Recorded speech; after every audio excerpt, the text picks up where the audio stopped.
Good afternoon. I'm Cindy Eckerd. I appreciate the lateness of the hour, and we've all been here for a while doing the state's business. I want to let you know that I do a lot of homework. I do my research very well, and I had the chance to review your biographies online.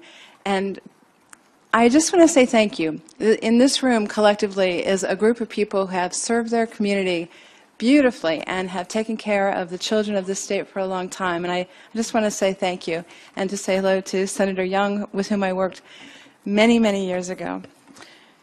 Like I said, I've read your biographies. You are the voice of the advocates and of the disenfranchised who have no voice to protect themselves. Today, the students of Maryland are the ones with no voice. They need your protection. They need you to pass Senate Bill 1150. Right now, as Senator Hershey said, there are absolutely no safety guidelines in place to protect children from the health hazards caused by using computers every day at school.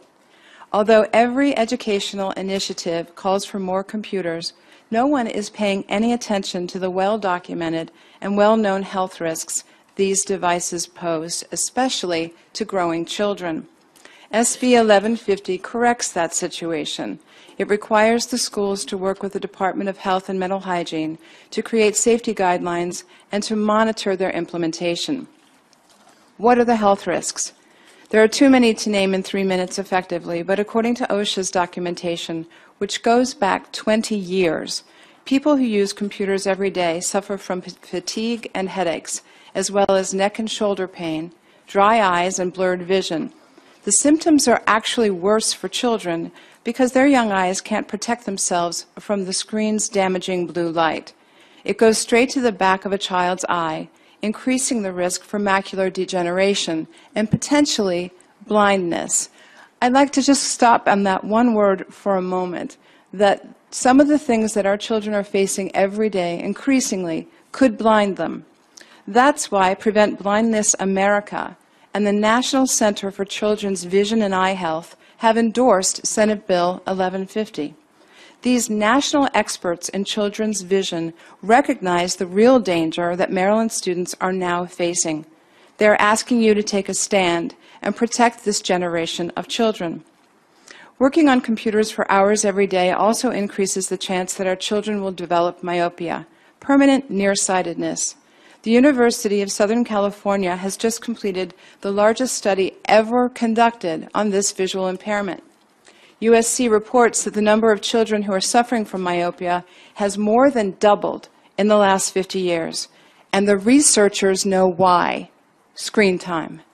Given all the medical complexities and the emerging data, in addition to what's been known for years, it's clear that we need doctors to help protect our kids. Superintendents are not physicians. The Department of Health and Mental Hygiene is needed to help craft these guidelines because this is a children's health issue. I hope you will speak up now for those who can't defend themselves. SB 1150 is simple, enabling legislation with bipartisan support that won't cost anything.